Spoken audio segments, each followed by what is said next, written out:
सुकुमारी, राजा जनक के राज दुलारे, साज बाज के शोर अबैया, द्वार पे एलखिन अवध बिहारी।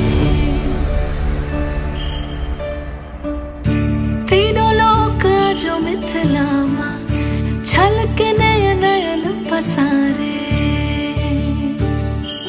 हाँ, तीनों लोक जो मिथिला मां, छलके नयन नयन पसारे। खिड़की सो बाट निहारे, स्वागत के करे तैयारी। काजर के टीका सा, पाहुन के नजर उतारे। मोहिले लिखिन मिथिला के नयन सो, पहुन मारा घव। मोहिले लिखिन सजने मोरा मनवा, पहुन मारा घव। ए हो पहुन मारा घव, सिया के सजन बारा घव। ए हो पहुन मारा घव, सिया के सजन बारा घव।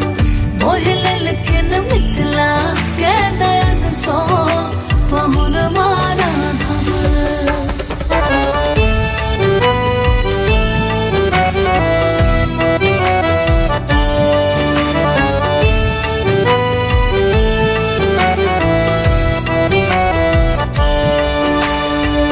मुख पर मुस्कान अलौकिक, मस्तक पर चानन टिका।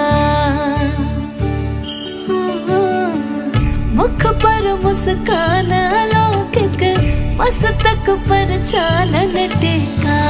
धन्य आजो धाम जनकपुर, आहैनु दूल्हा बन का।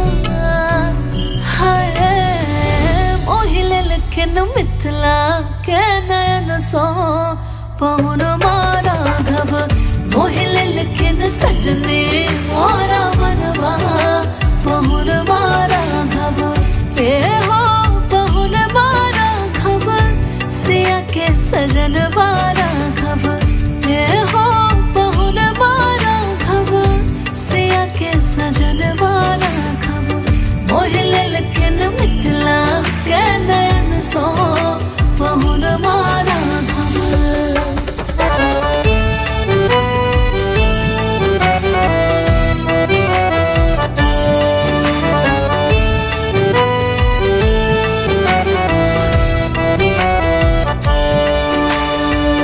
ब्रह्मा विष्णु त्रिपुरारे, सब एलखिन बारे बारे।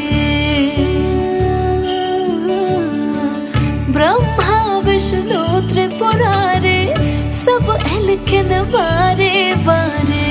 चार दुल्हा संग बराते, आइले अपन दुआरे। हाय मोहिले लिखिन मिथिला के नयन सो, पहुन मारा घव।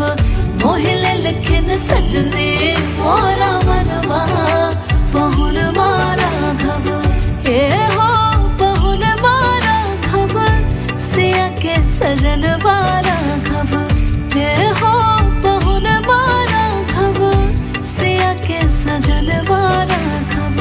मोहिले लिखिन मिथिला के नयन सो, पहुन मारा घव।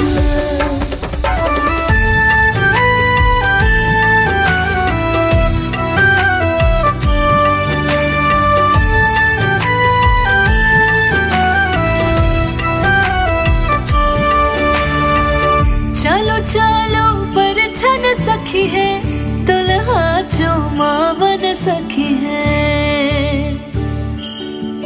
हाँ चलो चलो परछन सखी है, दुल्हा जो मावन सखी है। चम चम चमके है मौरिया, पहुन मारा घव। चम चम चमके है मौरिया, पहुन मारा घव।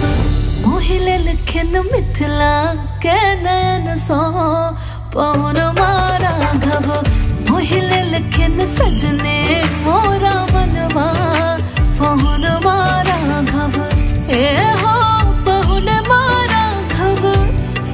के सजन राघव ए हो बहुन राघव सिया के सजन राघव मोहिले लेकिन मिथिला के नयन सो बहुन राघव मोहिले लेकिन सजने मोरा मनवा बहुन राघव ए हो बहुन राघव सिया के सजन राघव सजल धजलिया सिया सुकुमारी राजा जनक के राज दुलारी साज बाज के शोर अबैया द्वार पे इलखिन अवध बिहारी सिया के सजन